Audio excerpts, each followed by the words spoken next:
Mahabubnagar MLA NM Srinivasam Reddy sir మంచి ఉపాయం బన్ని ఏమంటే ఆయితారం శ్రమదానం చేయనీకంటేనే ముందలకు వచ్చిండు. అప్పటి సంధి సర్కారు ఇస్కోళ్ళు దవాఖాన్లలో పేరుకుపోయిన మోరీలు కంపచెట్లు పూరాగా తీసేసి అక్కడ అంతా పరిశుభ్రంగా అవుతుంది చూడుర్రోల్లా. అవును మళ్ళా ఎమ్మెల్యే ఎన్ఎం సార్ది మంచి అభివృద్ధి మైండు. గందుకే సార్ పాలన కావాలని మహబూబ్నగర్ మంది మరీ కోరి పానం మీద ఓట్లేసి ఎమ్మెల్యే గెలిపించుకున్నారు.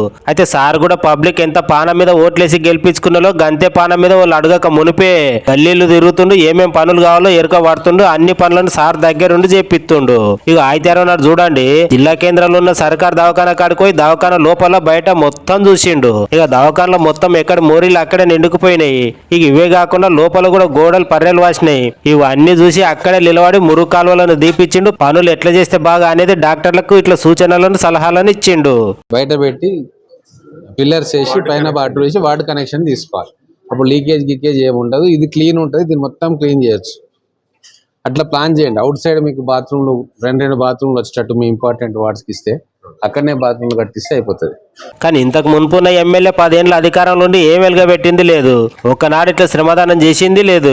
కానీ ఎమ్మెల్యే ఎన్నోసారి గెలిచిన ఏడాదిలోనే పబ్లిక్ నడిమికి పోయి వాళ్ళకు ఉన్న సమస్యలను నడుచుకొని వాళ్ళు చెప్పిన పనులను పూరాగా చెప్పిస్తుండని ఇది చూసిన మహబూబ్నగర్ మంది చెప్పుకుంటున్నారు. కానీ ఎమ్మెల్యే ఎన్నోసారు కర్యంగా చెప్తున్నా, ఇంతకు మునుపు ఆ ఎమ్మెల్యే కూడా చేయని పనిని మీరు చేసి పబ్లిక్ తన శబాష్ అనిపించుకుంటున్నారు. మీరు గెలిచిన ఏడాదిలోనే పబ్లిక్ వంక నుంచి వెళ్ళి పాస్ మార్కులు వేపించుకుంటున్న మీకు మా శరణార్థులు అంటే మీ అభిమానులు చెప్తున్నారు.